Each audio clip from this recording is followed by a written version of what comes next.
getting information from graphs and tables and charts. So let's look at the first example in our notes. The one about ticket sales. So what we want to do is to be able to look at what are called graphs or charts or tables and be able to make decisions and understand what they're saying.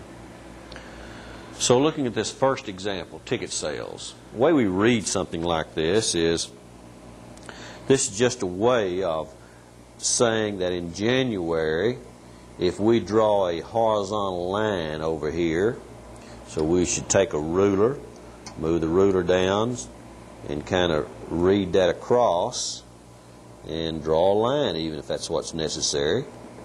So we'll come up here and draw us a line for this one across. We'll come up here and draw us a line for this one.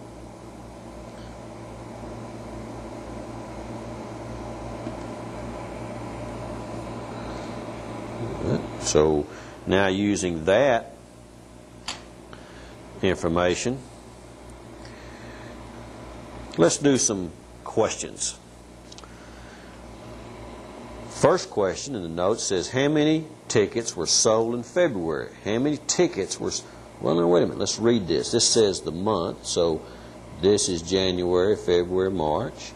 We come over here, this is the number of tickets. So it's 300, 600, 900, 1,200. How many did we sell in January? Well, let's see. There's 300 there, and that's 600. So that's 300 difference. So we might divide that up into thirds. So it looks like this is 400, 500. So what we should say then is the answer is approximately 500 in January. February. The question wants February. Well, so happens these are the same. That line's the same. So February is also about 500. How many were sold in March? Oh, let's see. That's 900 and 1,200. That might be about halfway. So halfway between there is 300 total, 150. So halfway would be 1050. Now you understand, these are estimates. Well, another question says, in which 2 months were the same number of tickets sold? Well, that's where two of these, what's called bar graphs, two of these bars, two of these rectangles are the same height. So that would be January and February. Another question is, which of the following statements is accurate? All right, I'm going to read you 4 of them. A says the trend is toward increasing ticket sales. B is the trend is toward decreasing ticket sales. Hey, wait, we can throw that one out. They're certainly getting larger. Tickets are getting more. Tickets are getting more, so we can't use that one. C, ticket sales increased each month. Well, no, this one didn't increase from here, but it did from there. So we have to not use the C answer because here are 2 months when they did not increase, they're the same. And D, ticket sales decreased. Well, no, nothing decreased. So then our answer must have been the first question. The first answer, I'm sorry, which is the trend is toward increasing ticket sales. This bar graph is kind of showing that the ticket sales are going up. Well, what about another question? Let's add an extra question. It says this: what is the approximate difference in ticket sales between March and April? Oh, well, let's see now. I'm going to estimate March to be 1050. And I'm going to estimate April to be 2000. So I subtract this from this and estimate my answer to be approximately 950. Okay, so this is how you can make decisions with the business or type of thing by reading charts. And the way these charts are simply made is you make a line going in the X direction, in this direction, horizontally, and you mark off with the ruler so many distances for January and February, and then you come up here and you just take a ruler, make equal marks, and you can call these hundreds or 500s or, like he does, 300s. All right, let's look now at the next example.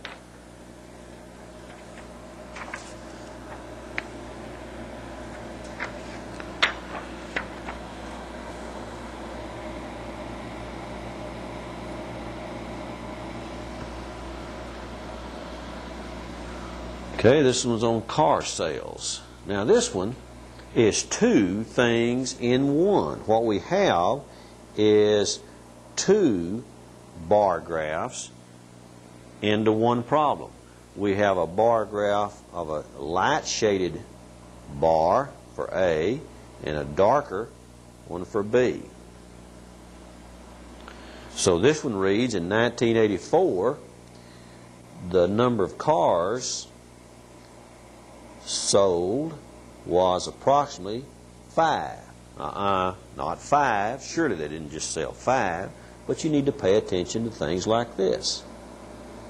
It's in hundreds. So this 5 represents 500. This 6 represents 600. This 7 represents 700. You need to read what goes here and what goes along this axis going up and down.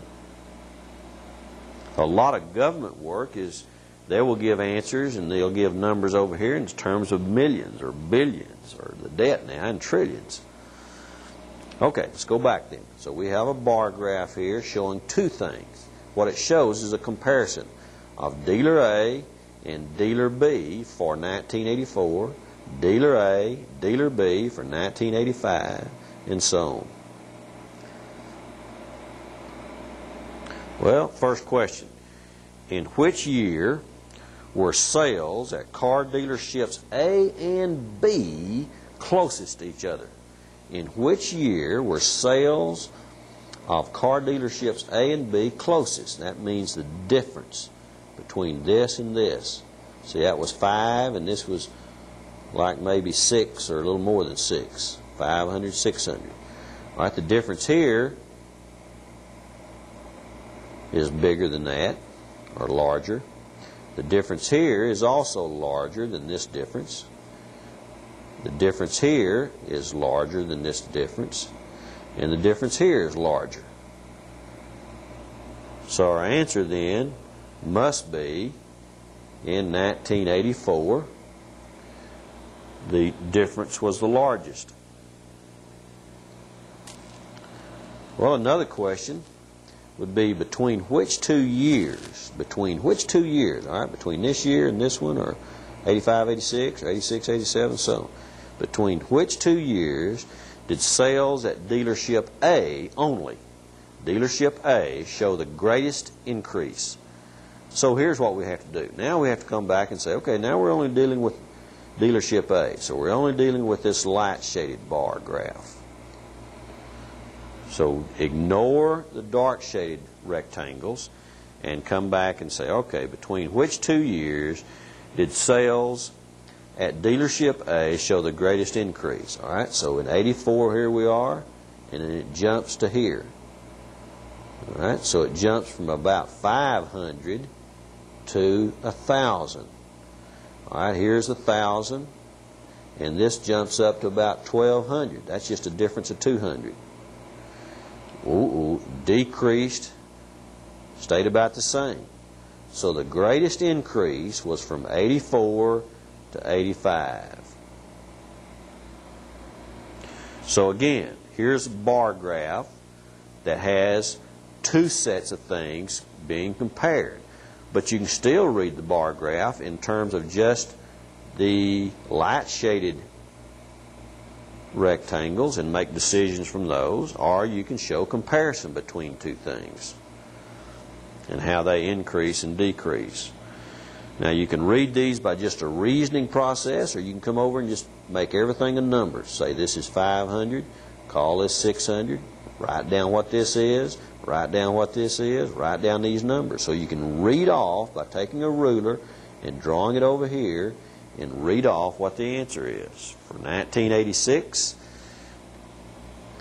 there were 1,200 cars sold by dealer A. All right, let's look now at the next example.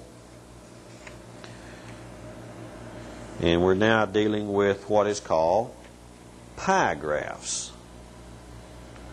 Okay. Pie graphs, simply circles, so we kind of talk about them as being pies, and we divide them up.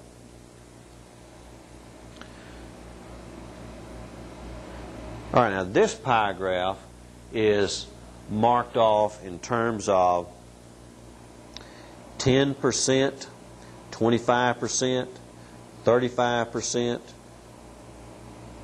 and 30%.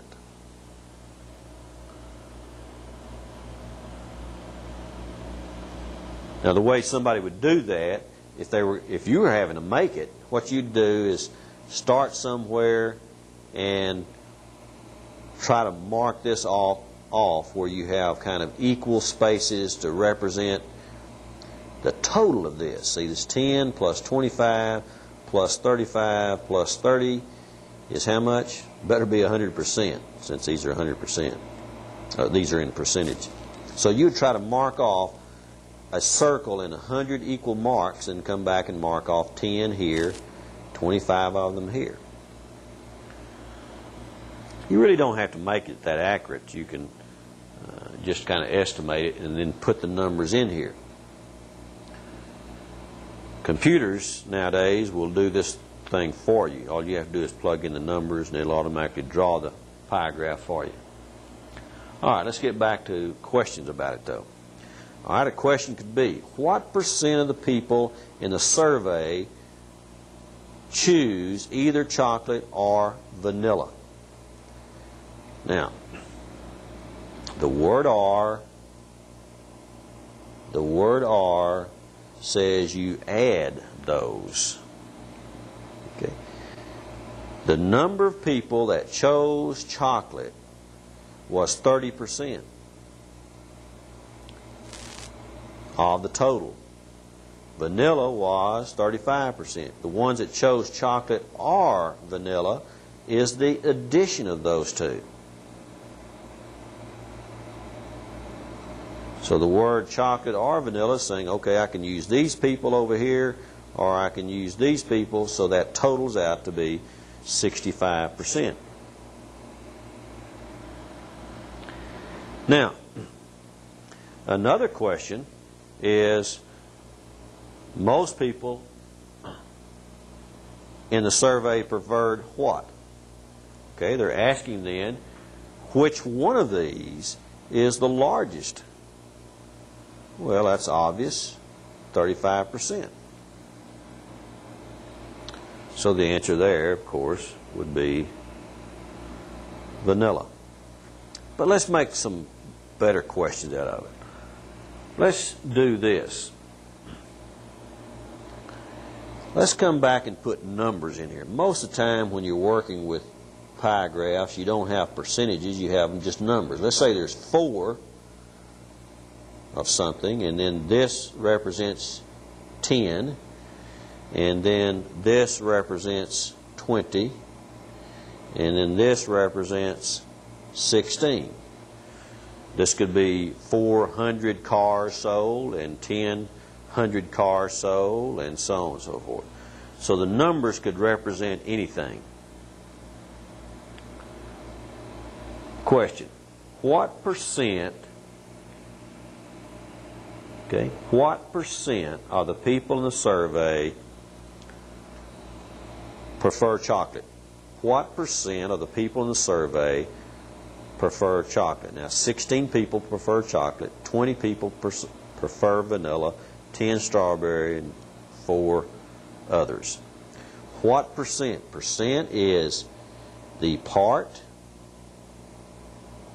okay, let's put it right up here, is the part over the total. the part over the total. So 16 people over the total. So we're going to come back and take 16 and add it to 4. That's 20. Plus 10 is 30. Plus 20 is 50. So listen closely. In most pie charts are work this way and questions about them. When it says, I want to know what the percent of these people are to the entire pie, and what you must do is put the 16 and then add up these numbers. And when you divide that out, you will get, what? 32%, right? What you get is 0.32, which is 32%. Well, what if we wanted, what are the percent of the people in the survey chose either chocolate or vanilla?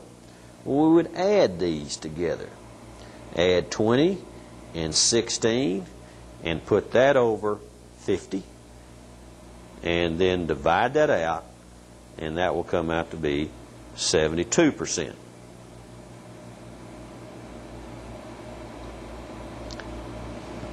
All right? So to take a chart like this and ask what the percentages will be on certain things, then what you do is take that particular question, put it over the total, and change it to percent. Okay, the last question that I ask in the notes is, what percent preferred other? So what we would do is take the 4, put it over the 50 total, and that comes out to be 0.08. 0.08. So that's 8%. Move the decimal 2 places. All right, let's look at another type of chart or graph or way of denoting material. Okay, here's another one.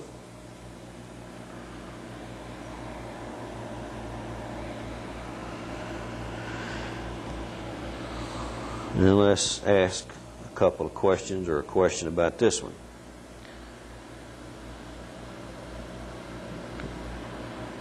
And this is called a pictograph.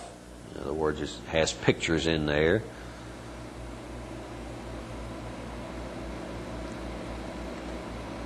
And the question on this one is, how much greater was the U.S. population in 1970 than in 1950? Well, the idea of doing this chart is just learning how to read things.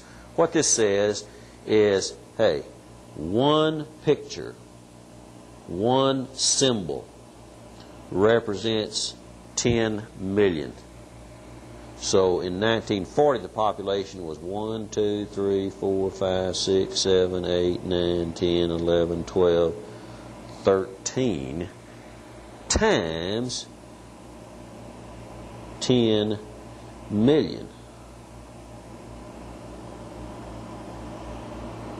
So that really means then that it was 130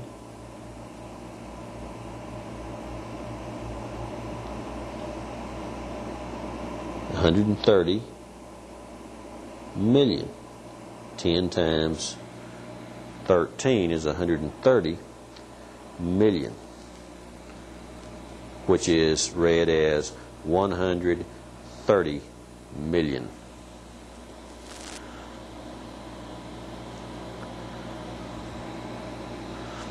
Okay, 1950, it was what? 1, 2, 3, 4, 5, 6, 7, 8, 9, 10, 11, 12, 13, 14, 15.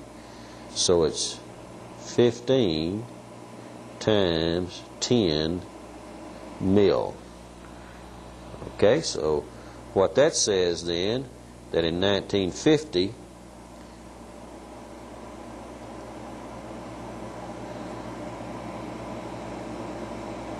it was 150 million. Well, 1970 is 1, 2, 3, 4, 5, 6, 7, 8, 9, 10, 11, 12, 16, 17, 18, 19, 20 and a half. 20 and a half. So that's 20.5 times 10 million. So that's 205 million. 205 million. So if we subtract that, we get 5 million, or 55 million.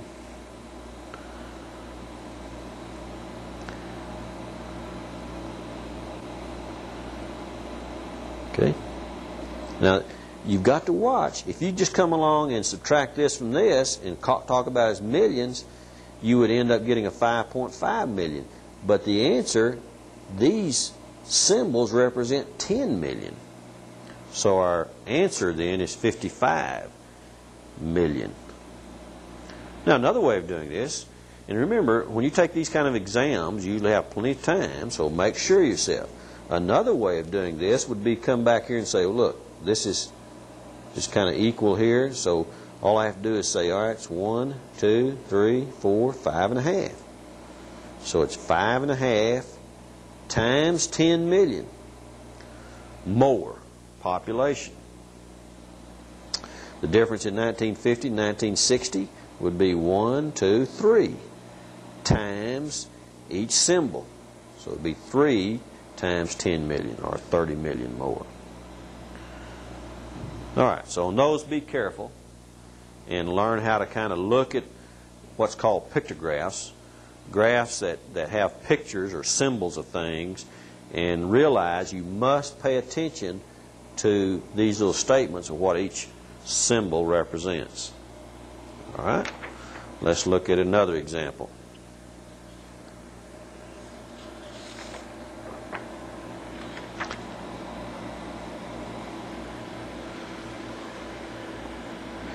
All right, now this one is going to be a little hard to see, but you can look at your notes to understand what's going on.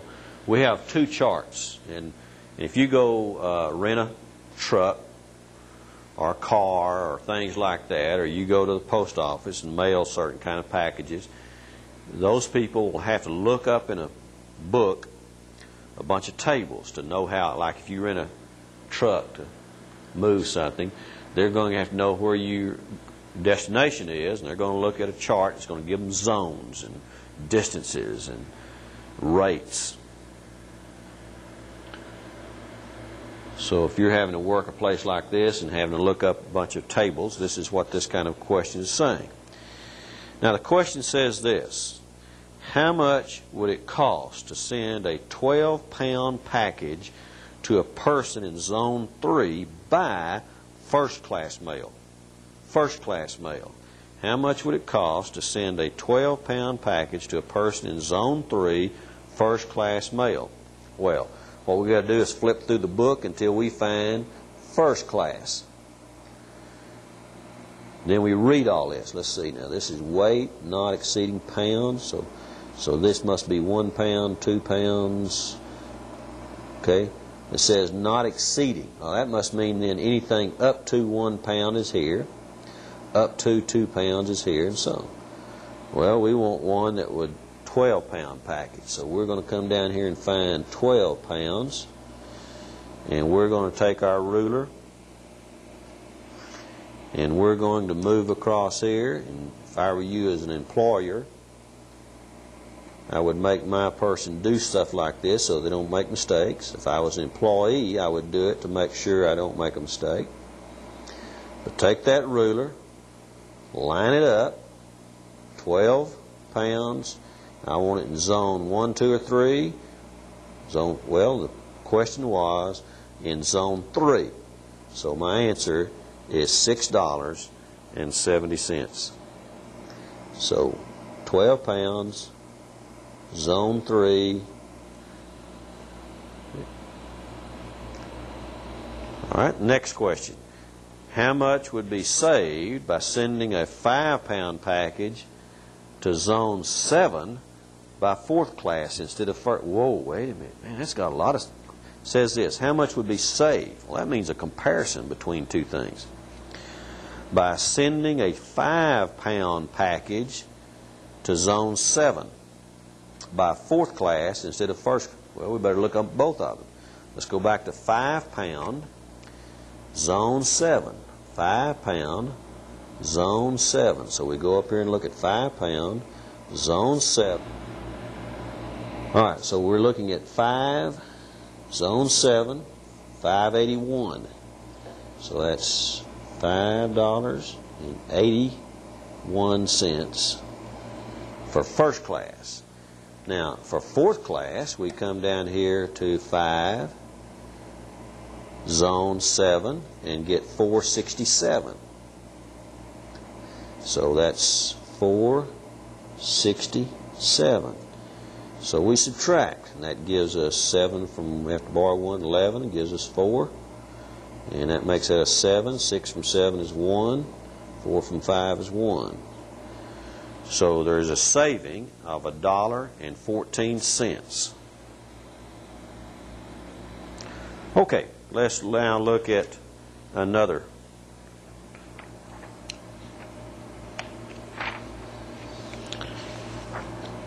Now the last one we're going to look at on this tape is what's called a line graph. Now, I hope that you will go through all the examples that we have on the problems following this tape, all what you might consider homework problems, and go through each one because there are a lot of different ones there. I did not feel like I could put every example on this tape, so I've given you the basic kind. Circle graphs, bar graphs, line graphs, pictographs, and that type of thing. And then make sure that you work through all the exercises at the end of our set of tapes. All right, here we go. Question is, between which 2 years was the increase in benefits the greatest? Between which two? Well, what line graph says in 1970, okay, we had 0 amount. In 1971, it went up to maybe 100. 1972, it stayed the same. It just stayed there. Didn't increase, didn't decrease. Then 1973, it came down. 1974, it went back up. Now, there's several ways to answer this. One way is to look at the graph and see which line is the steepest. Which line is the steepest? This line or this line? Well, just looking at it, it looks like this line is the answer. So that's one way of answering the question. Another way, though, is to come and write down numbers. In 1970, it was 0. In 1971, it was 100. So how much did it increase in that year? Well, it increased 100. All right, up here, it's 200 approximately. So this is 200. And in 1971, it's 20 approximately. So from 1973, is 20. In 1973 to 1974, in that 1 year, it increased 180. So it increased more here in this year than it did in that year. So you can do it several different ways. One way, graphically though, is if you want the maximum, the most increase, you look at the steepest line. All right, another question would be this. Between which 2 years was there no change in benefit? Well, we so happen to talk about that. That simply means where the line is level like this. It did not increase 71 to 72. Okay, another question would be, what is the increase from 1973 to 1974? What is the increase? Well, this is where you would go. Write down what you estimate this. Take your ruler, draw it all across there and read it. Take your ruler, draw it across there and read it. Take the edge of another sheet of paper or something, whatever you have handy, and read that. So there's 20 here, and 200 here, and so the difference is 180.